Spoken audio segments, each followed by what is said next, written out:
La Terre est unique au sein du système solaire. Son atmosphère, la présence d'océans et de vie à sa surface font d'elle une perle rare. Mais d'où viennent ces gaz que nous respirons et qui ont rendu notre planète habitable?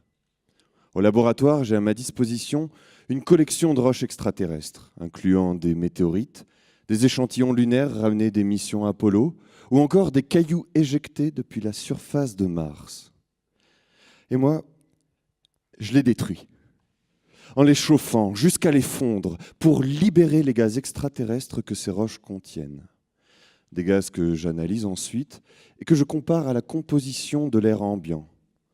Plus précisément, j'analyse la signature d'un gaz rare, le xénon, un traceur idéal pour enquêter sur l'origine de l'atmosphère.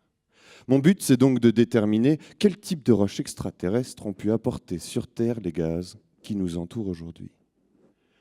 En premier lieu, j'ai analysé le xénon contenu dans les roches des profondeurs de la Terre et qui remonte à la surface en sortant par les volcans. Eh bien, sa composition est identique à celle du xénon emprisonné dans les météorites.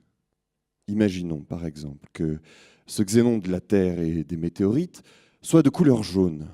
Bon, mon problème, c'est que le xénon présent dans l'air que nous respirons, celui de l'atmosphère, n'a pas la même composition. C'est comme si, au lieu d'être jaune, il était de couleur verte. Or, quand je regarde sur ma palette de peinture, qui représente la collection de météorites, je vois du jaune, je vois même du rouge, qui correspond au gaz émis par le Soleil.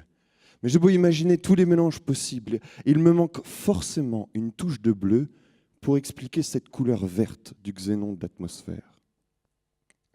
En 2004, l'Agence spatiale européenne a envoyé une sonde nommée Rosetta pour aller enfin interroger une autre catégorie de matière extraterrestre, les comètes. Ces boules de glace et de poussière, restées planquées au fin fond du système solaire depuis la nuit des temps. À bord de cette sonde spatiale se trouvait le même instrument que celui que j'utilise à Nancy pour analyser le xénon. Fin mai 2016, le verdict fut sans appel. Sur notre palette de peinture imaginaire, le xénon des comètes aurait une composition bleue. Autrement dit, la Terre, formée de matière similaire aux météorites, a bien eu une atmosphère initiale de couleur jaune. Mais il fallait y ajouter quelques pincées tardives de bleu cométaire pour obtenir sa composition actuelle, qui m'en aura fait voir des vertes et des pas mûres. La Terre est donc unique, d'aucuns disent qu'elle ne manque pas d'air. Il suffisait de raviver ses couleurs pour détendre l'atmosphère.